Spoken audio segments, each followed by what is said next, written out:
What is going on, everybody? Crazy Dog back with my final Browns free agent target video of the week. As in this video, I will be talking about 5 more Browns free agent targets heading into free agency, which, of course, officially starts on Wednesday at 4 p.m. when the new league year begins. But we all know the fun actually starts tomorrow at noon when the legal tampering period starts up.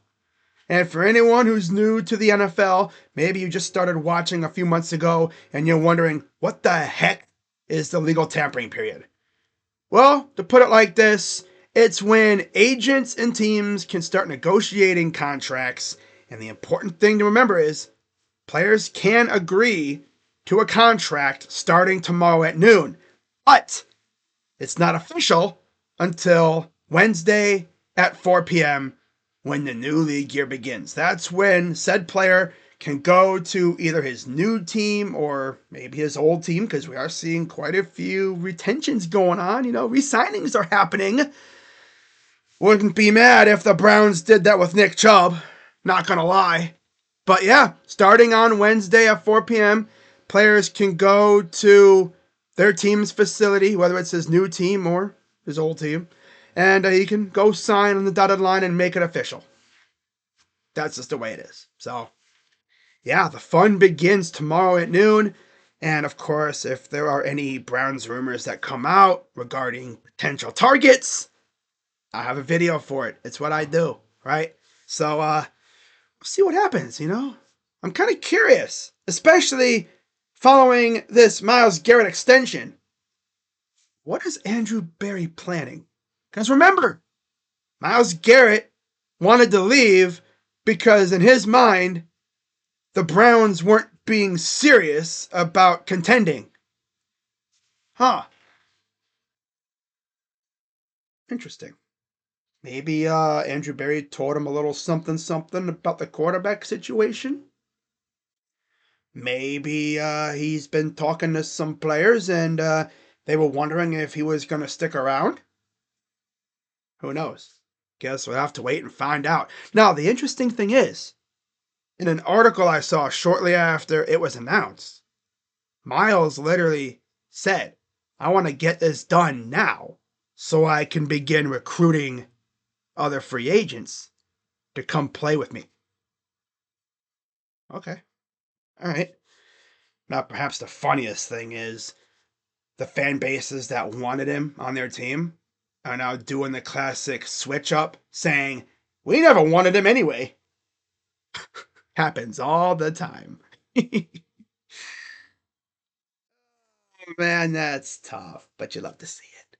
So anyways, with that being said, let's get on with my 5 more free agent targets for the Cleveland Browns.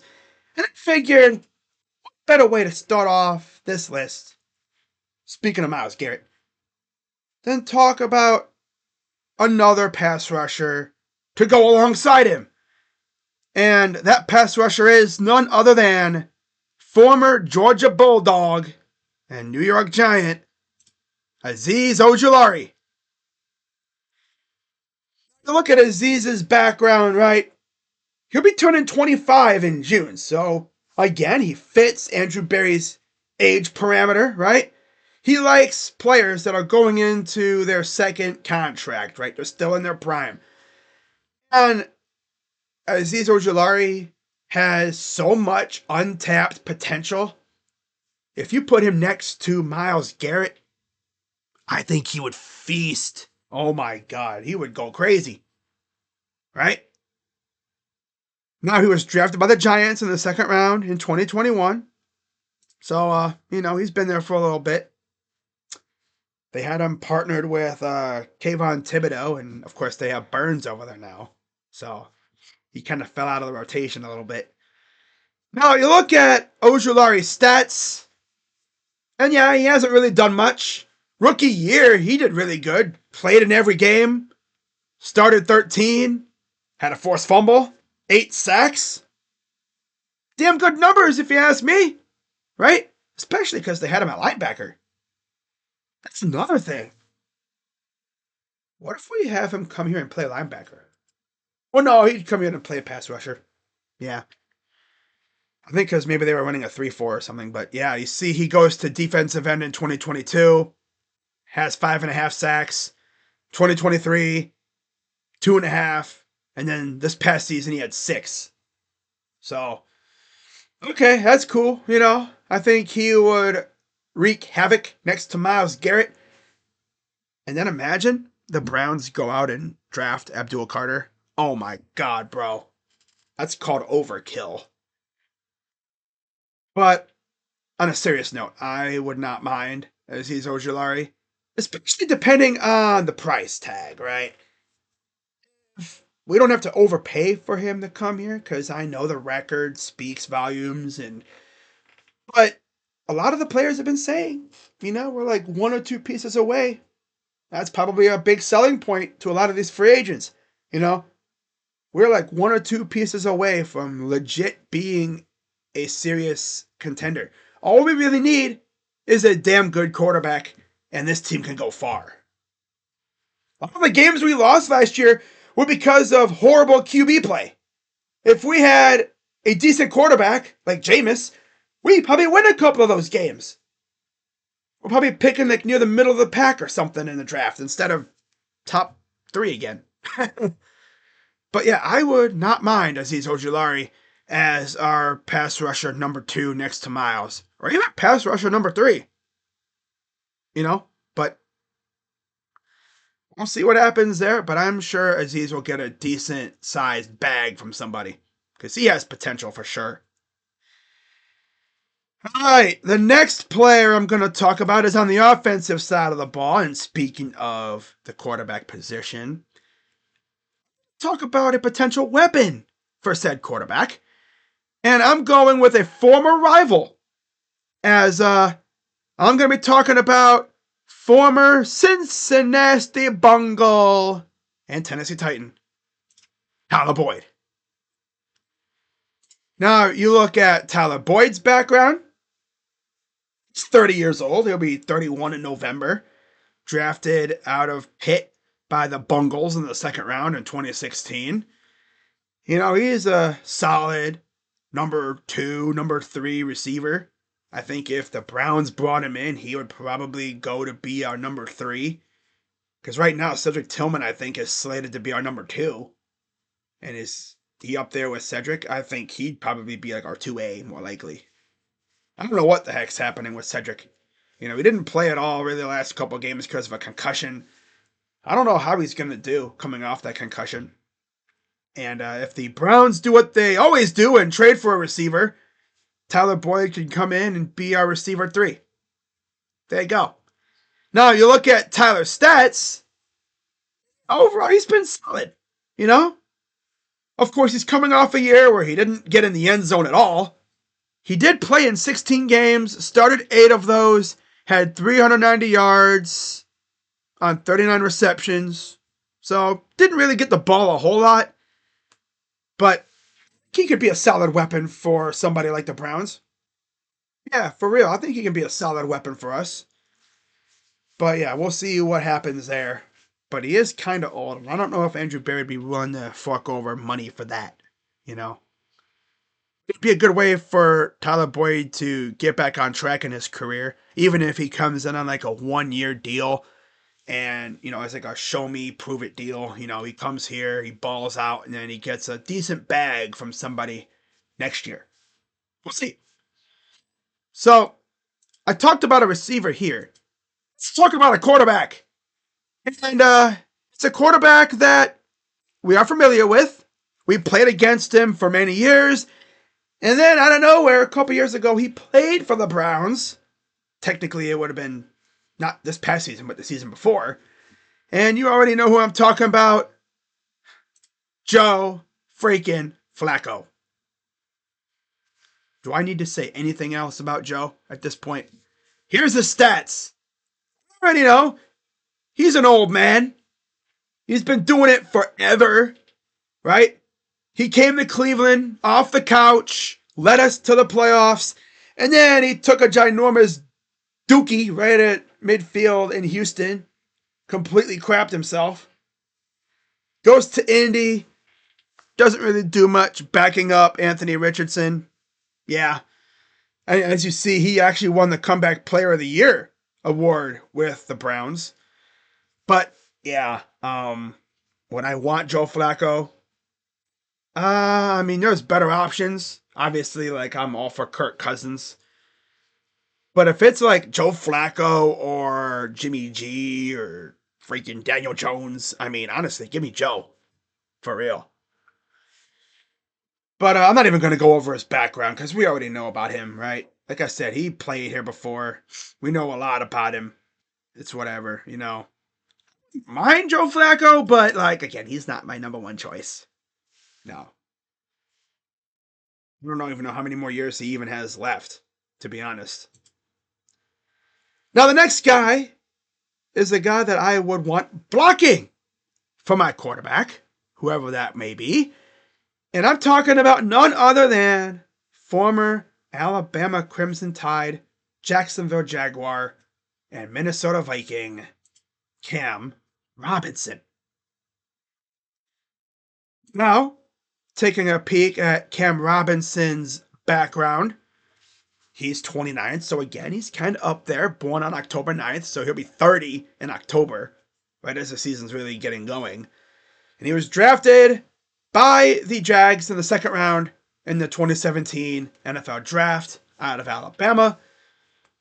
And of course, with him being an offensive lineman, the only stat that really matters is, besides sacks allowed, which Football Reference doesn't really tell you that for the most part.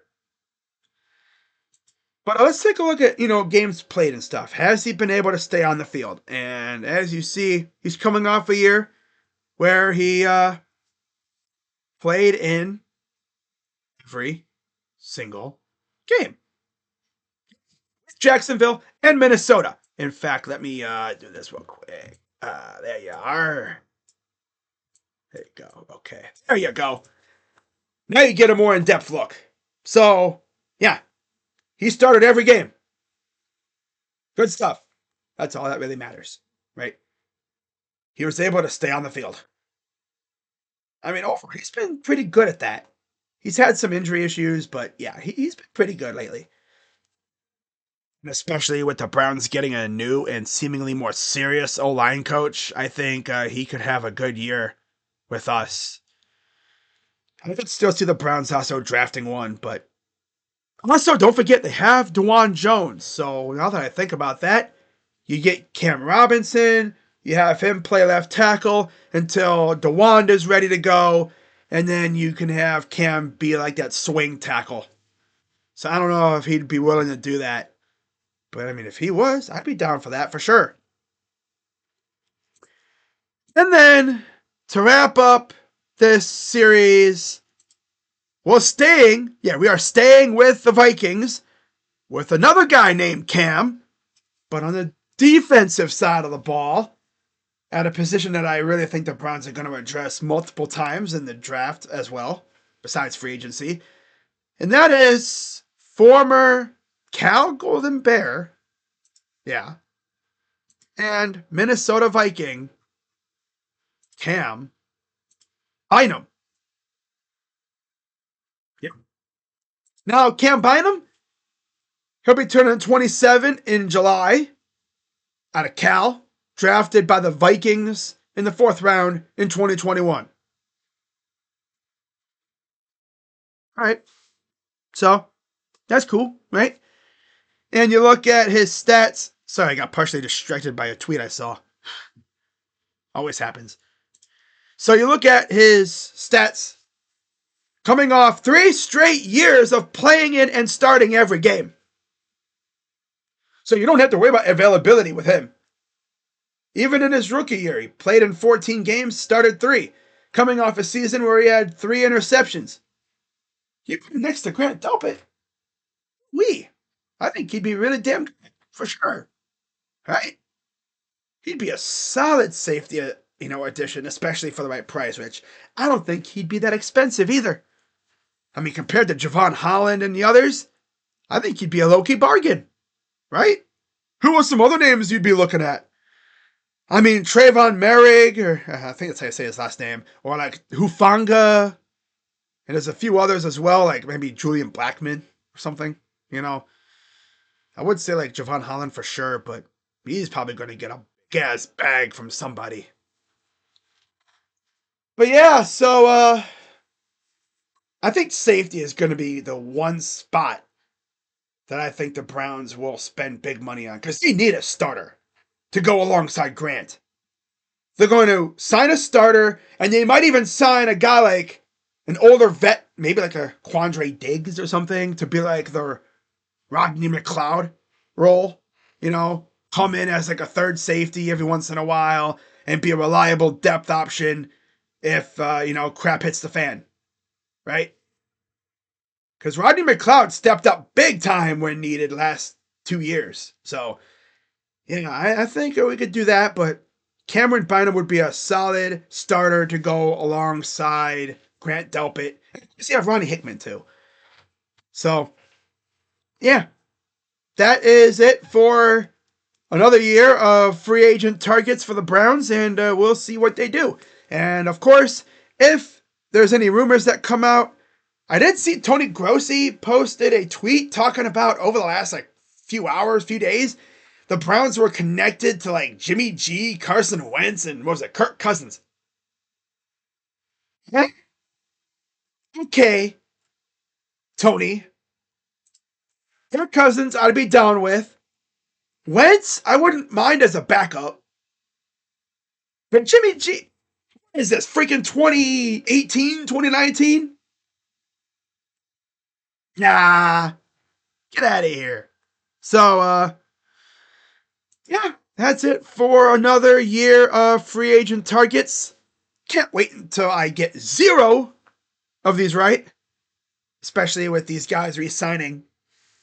And we'll see what the Browns do. But if any rumors come out, I'll have a video.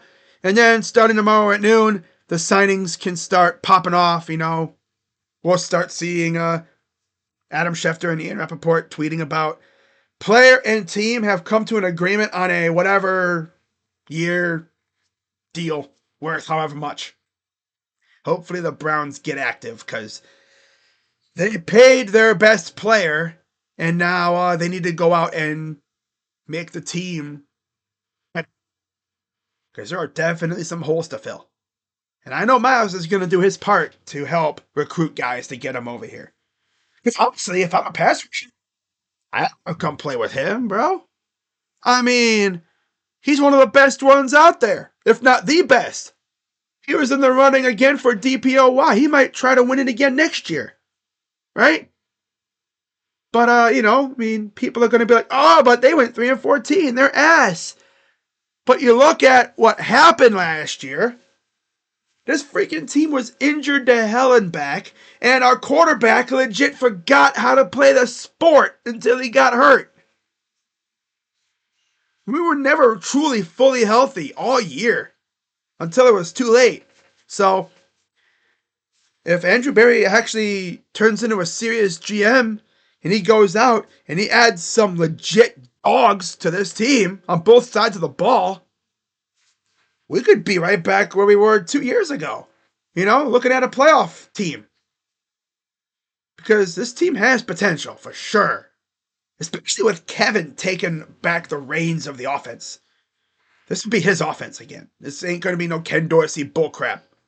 I mean, you have Tommy Reese as the OC, but he's mainly just going to be giving input. I don't think he'll be calling plays or anything. But yeah. So we'll see what happens over the next 48 or so hours. And hopefully the Browns get active and sign some guys. Maybe even re-sign some guys. Nick Chubb. Nick Chubb. Oh, man. But yeah, with that being said, guys, as always, be sure to hit the like button, subscribe, and hit that bell. And Andrew Berry, it's time to get to work. Let's go. With that being said, I'm Crazy Dog. Let's go Browns. And I'll see you guys tonight for Cavs and Bucks. Yeah, we got another Cavs game tonight. Let's go. And by the way, with Miles signing an extension, he can now show his face at Cavs games again without worrying about being booed. Because if he would have showed his face, Cavs fans would have been looking at him with the stank eye like, oh, look, it's Mr. I win the ring. Yeah. But now we'd be walking around with a big ass freaking, I don't know. What's he even going to spend that money on? New car? More decorations for his Halloween setup? Some banger ass costume? I mean, damn. He'll be sitting next to Dan Gilbert now. But yeah, so with that being said, let's go Browns. I'm Crazy Dog, and I'll see you guys tonight for Cavs Bucks. By the way, in case you forgot, Jimmy Haslam is a part owner of the Bucks.